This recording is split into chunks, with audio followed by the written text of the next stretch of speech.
This episode of Logan Chops Reviews is sponsored in part by Ion Games. It's in our nature. The Giveaway Geek. Hey everybody, Logan here with another preview for you coming to Kickstarter. This one is for Crypto Cartel. I know the box says Cartel, a card game on it, but the name has changed to the game since I received this prototype.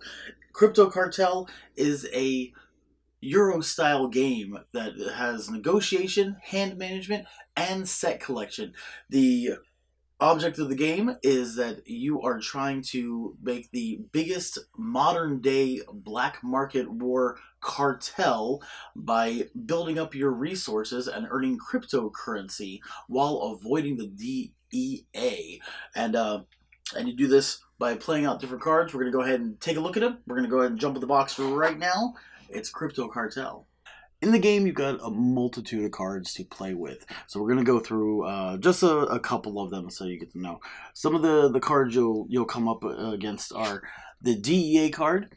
This card and the International Trade card are put into the decks depending on how many players there are in the game. There's a chart in the rulebook. The DEA cards are put into the main deck that you're going to be using, but not for the first time you go through the deck, because you're going to go through the deck 3 different times as you play, because there's 3 rounds. So for the first one, you just set them basically to start off the discard pile, the DEA cards, and then whenever you finish off the deck of cards, you'll shuffle the DEA cards into the deck for the second round. When a DEA card comes up, whoever draws this card will have to check out which production line they have that is most profitable and have to discard that entire production line. And you'll see what I mean by production line during the playthrough that we're going to do. And like I said, there's a certain amount depending on the players. Now, the International Trade card does not get shuffled into the deck. You will get a certain amount of these also based on the player count, but these get set off to the side, and what this does is give you an extra production line. You can buy these with your cryptocurrency. You can have up to a maximum of 2 of them. So you start off with 3 production lines, and you can have a maximum of 5 production lines. So the first one of these costs 3 cryptocurrency, and then if possible, to buy, if there is any, the second one you'll buy will cost 5 cryptocurrency. And this all depends, the number of these depend on the amount of players, but not everybody is going to be able to have a max of 5 production lines. So you got to make sure if you get them to buy them quickly to be able to have that extra production line. So that's 2 of the main cards from the game, but the bulk of the game are these cards right here. These make up the main deck, and for your set collection. You can see you've got different ones with different names. You got like farmers, laborers, muscles, enforcers, pharmacists, hackers, and there's a couple other ones in the deck also. And how these are set up, this main number up here in the white circle, you can see this one is a 25. This signifies how many of these cards are in the deck, so you can tell how rare they are. You can also tell by the little coins down here on the bottom. But you can see the farmer right here, which is a 25. There's 25 of these in the deck. So it is not as rare as the hackers right here. You can see there's 11 hackers in the deck, and they're going to be worth more cryptocurrency, crypto coins, when you cash them in. So you can see the farmer right here, and these numbers on the bottom signify that when you have 4 of these in your production line, you can cash it in for 1 cryptocurrency, and that's in the gold coin right there. You can see whenever you have 7 of these cards, you can cash it in for 2 cryptocurrency, as opposed to the hacker, which is more rare. When you have 2 of these, you can cash them in for 1, and when you have 4 of them, you can cash them in for 2. So they're actually worth more. The less amount of cards you have in your production line, you can cash in for more coins. And that's the bulk of the game. You're trying to obtain cryptocurrency, and then the person with the most at the end of the game wins. Now, some of the cards, as you can see, have this little red circle on them, and this red circle is a Silk Road enabler, which means that whenever you cash in one of your other production lines for cryptocurrency, if you have this many of the cards in your production line, you can cash them in, you can cash that a row in for an extra Silk Road card, because when you cash these in, let's say I have 10 farmers right here in my production line, which I can cash in for 3 cryptocurrency. Whenever I cash those in, I get Silk Road cards, which are the next cards we're going to go over. I get the amount of Silk Road cards equal to whatever cryptocurrency I have minus 1. So if I cash this in for 3 cryptocurrency, I will get 2 Silk Road cards. I'll get to draw them from the deck.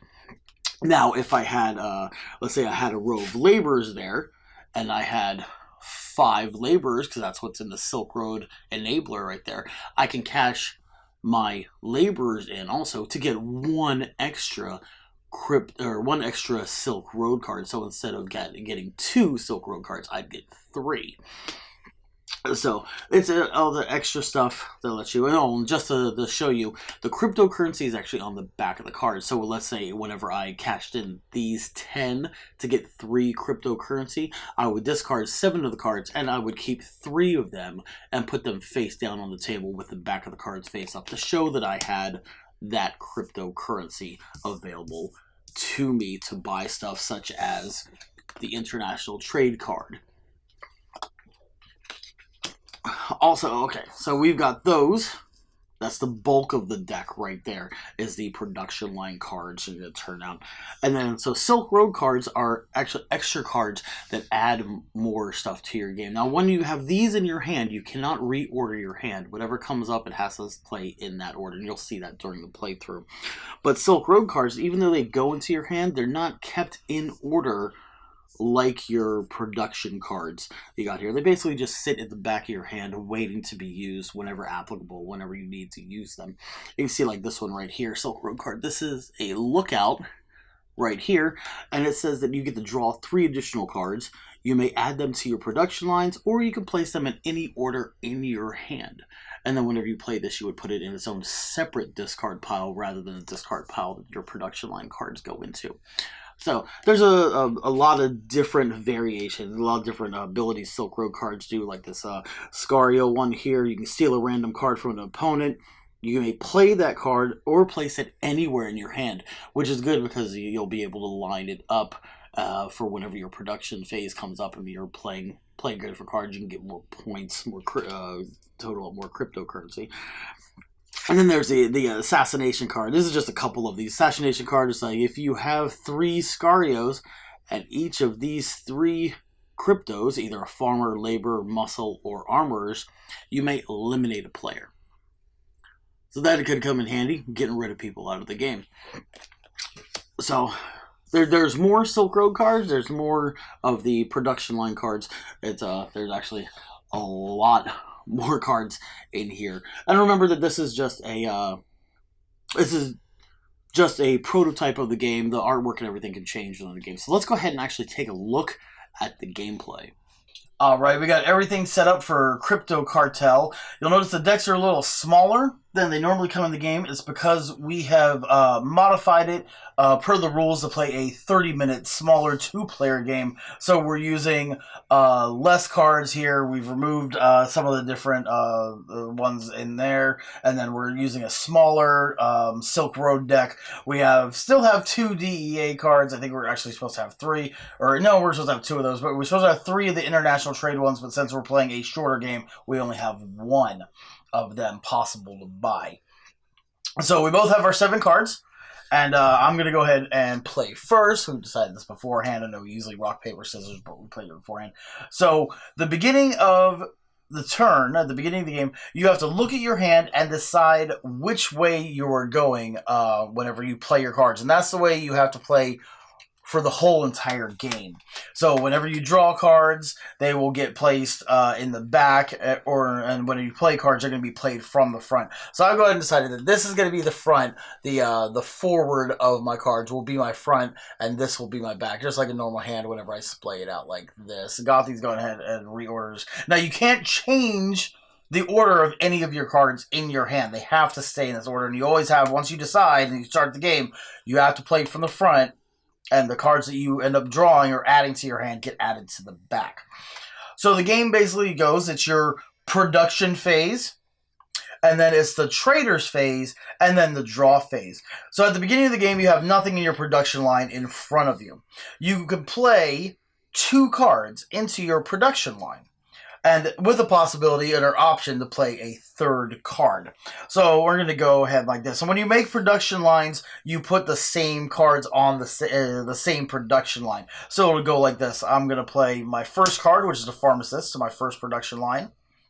So I have to play a 2nd card. It's a pharmacist also. If it was something different, I'd have to play it to a different production line. But since it's not, it's the same card, I'm going to add it to the first production line with the pharmacist there. So now I've got 2 cards counting towards my cryptocurrency. And then I have an option of playing a 3rd card. I'm looking at what I have in my hand, so I am actually going to play a 3rd card. I'm going to play the hackers. I'm going to move these down a little bit because we're going to have to be drawing cards here in a little while. So now I've played my 3 cards. I played my 2 that I definitely mandatorily have to play, and with the option of a 3rd. I played my 3rd card here.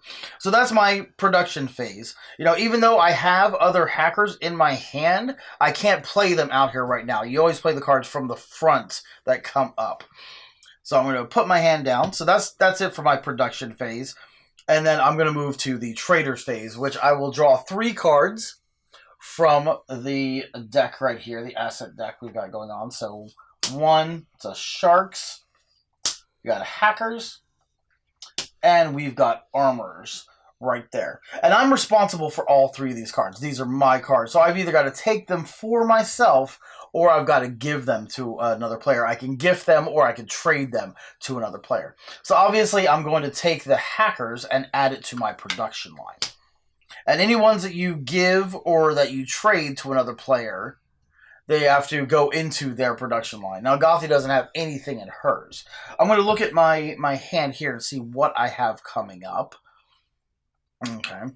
And I'm going to decide, I'm going to actually gift both of these to Gothy. So she will have armors, and then she will have sharks for her production lines right there.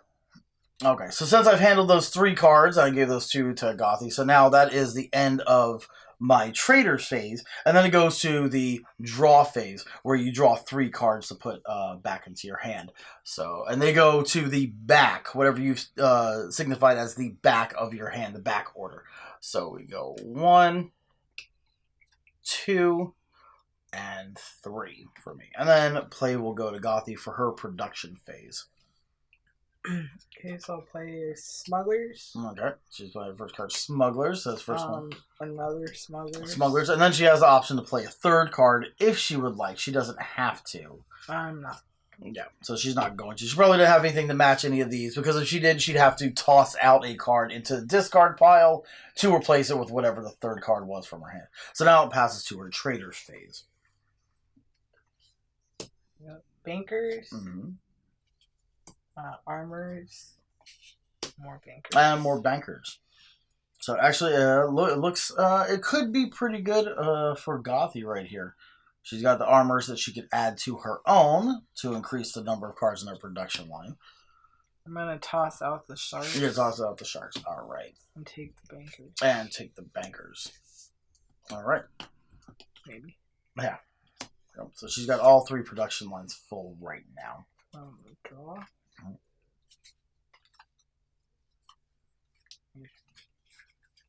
All right, and you're done? Yep. Okay.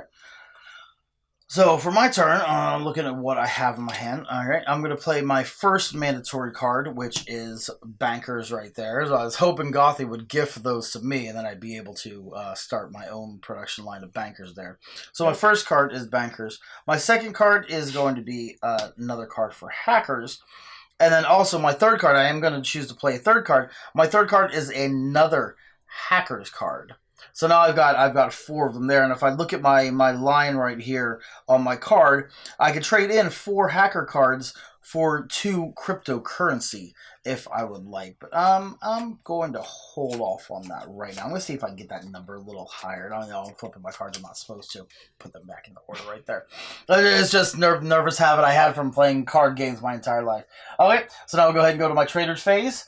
We have a pharmacist. We have a banker, And we have a hacker, which, yeah, that actually works out pretty well for me. So I will actually take all 3 of these cards and add them to my stacks right here, my production lines. And then at the end of my turn, draw phase. I go ahead and draw 3 cards, put them in the back of my hand. 1, 2, and 3. And I'll pass the turn to Gaza. Or did you start turning into Bob Ross? Bob Ross. I'm going to go ahead and get a happy little tree over here. Okay, so what if I can't play anything? So if you can't play and your production lines are full, all 3 of them, and you don't have the international trade to give yourself another production line, you have to discard from the production line to be able to play from your hand. Because you have to play a mandatory of 2 cards from your hand, and with a possibility of a 3rd. So I can't get them for... Well, you can trade in right away. At any time, you can trade in for cryptocurrency. Like the armors right here, 2 cards for 1 cryptocurrency. So you could trade those in and clear up a production line. These with the bankers take 3, and the smugglers take a minimum of 3. So you couldn't trade in those. You just have to discard those to clear up that line. Okay, well, I'm going to do that for the armors. Okay, so she's discarding, and since she earns 1 cryptocurrency, she's going to keep 1 of those cards and discard the other one and keep it off to the side to signify that she has 1 cryptocurrency.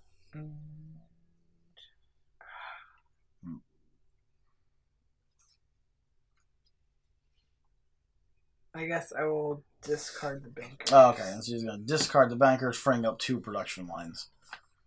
So now I'm playing pharmacists and sharks. Sharks. So there's 2 mandatory cards here, and you're not going to play a 3rd one? Nope. All right. So we got some hackers, some sharks, awesome, and some bankers. Thanks. Well, so I'll obviously take the sharks. sharks.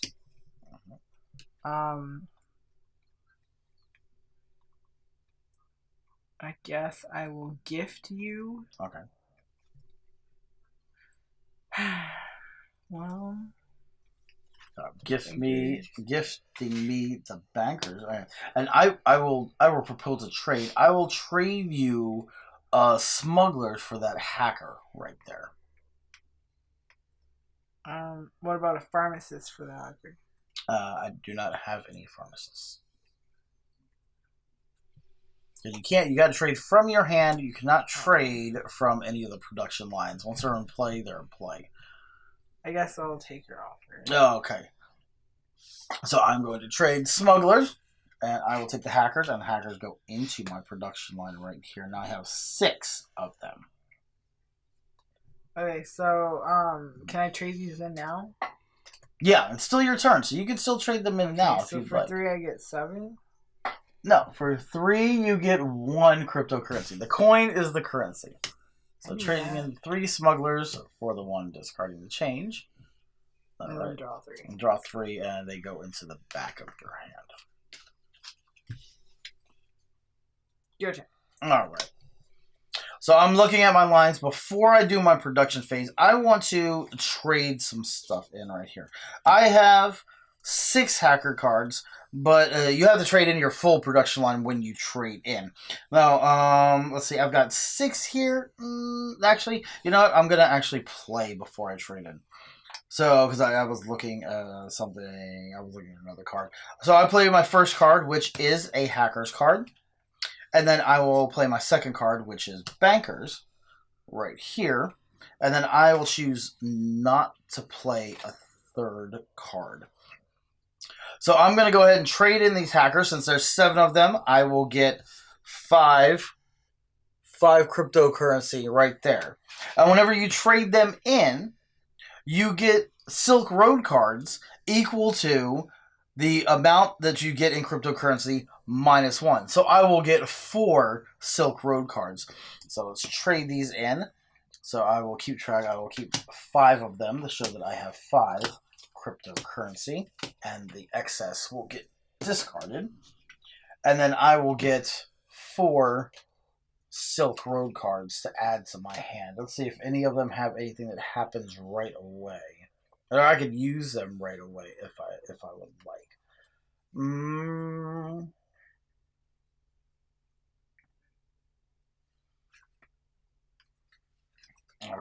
And even though these go into your hand, they don't count towards your production stuff coming up. They kind of just sit at the end of your hand so that you can use them whenever they're applicable. Usually they tell you when you can use them. I'm trying to look. I see. Okay. Well, let's just go ahead and go on with this. Okay, so let's go ahead and move to my trader phase and get my 3 cards out of the way.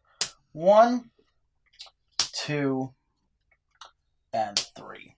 All right, well, that actually works okay. I'm going to go ahead and take the bankers right there. So I have 5 bankers. And then I will take the smugglers and add them to my line. I would have gifted them the Gothy, but she doesn't have any more smugglers there. And I have an open production line right here. So now it is the end of my turn, and I get to draw 3 cards. So I'll put my Silk Road cards down there, so I can add these to the end of my hand. 1, 2, and 3. Looking at them here. All right, and I'm going to go ahead and pass turn to Gothy. Well, I'll check out some of these good Silk Road cards and see how I can manipulate the game with them.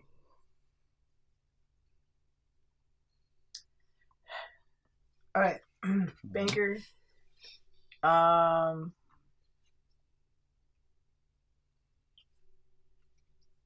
going to discard banker. Okay. And smugglers. Okay. And I'm not going to play a 3rd card.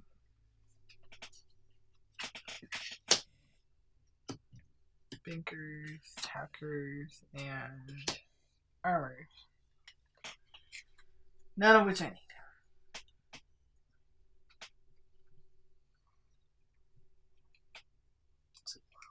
What do I have in my hand? Yeah, let's put my Silk Road cards down there.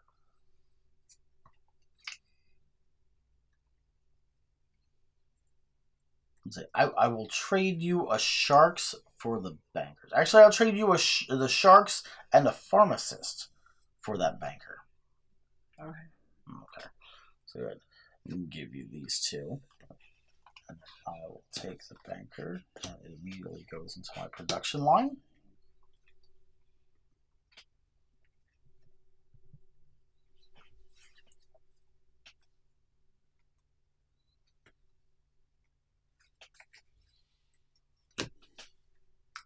I will trade in the pharmacist, get 1 coin. 1 cryptocurrency. All right. Then I will take. I guess I'll take the hackers and gift you the armor. I don't have any room for you to gift me anything. Yeah. Okay.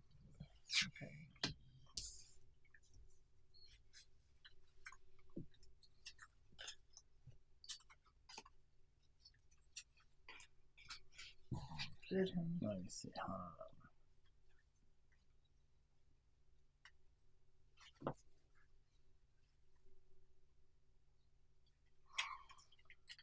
Okay.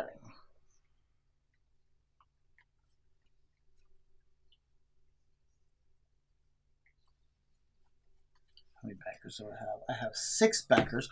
So at the beginning of my turn, I'm going to go ahead and I'm going to cash in my bankers for cryptocurrency. Since I have 6 of them, I earn 3 cryptocurrency, which will net me 2 Silk Road cards. So 1, 2, and 3 cryptocurrency. Those get discarded, and I will get 2 Silk Road cards.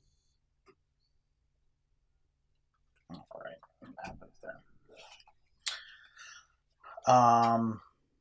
I am going to play my first card, which is Armors, and my second card, which is Smugglers, right there.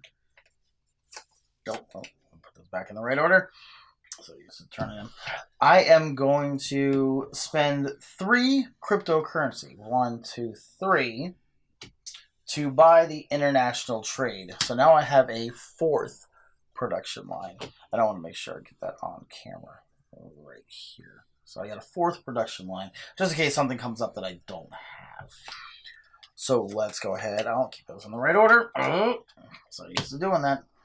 So let's go ahead and go 1, 2, and 3. Hey, I got almost all of those. Cashed in my bankers earlier. That would have been awesome to have extra ones. So I can actually take all of these and add there. So we'll go ahead and go bankers on my 4th line, armorers here, and smugglers.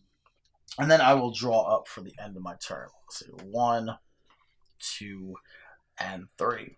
And that is the basics of Crypto Cartel.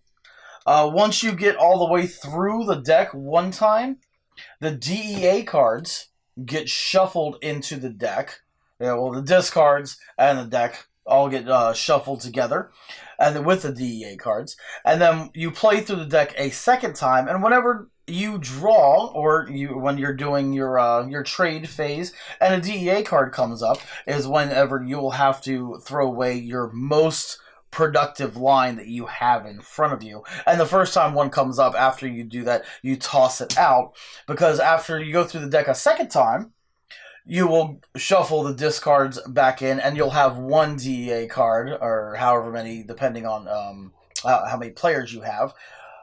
It'll shuffle it out through, and then you will go through the deck a third time. And then at the end of that, once all the cards have been drawn and put out, you will count up how much cryptocurrency everybody has, and the person with the most cryptocurrency is the winner.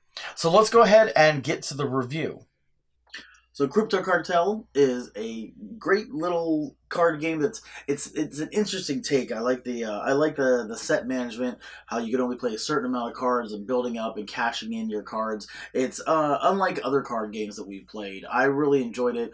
I know that Gothy thought it played a little bit long, but in the regular game, which is why we showed you the 30-minute quick version for 2 to 3 players. There's different optimal play modes that you could do: 2 to 3 players, 4 to 5 players, or more, because it's up to 7 players.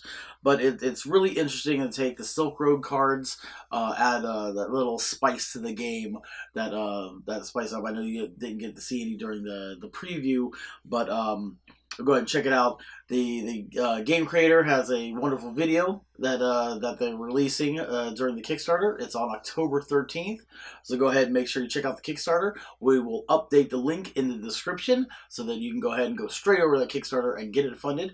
It's Crypto Cartel. Comes with this nice little box, the full card set right there, and it's an interesting game. Let's say go ahead and check it out. This is Logan for Logan Chops Reviews Previews.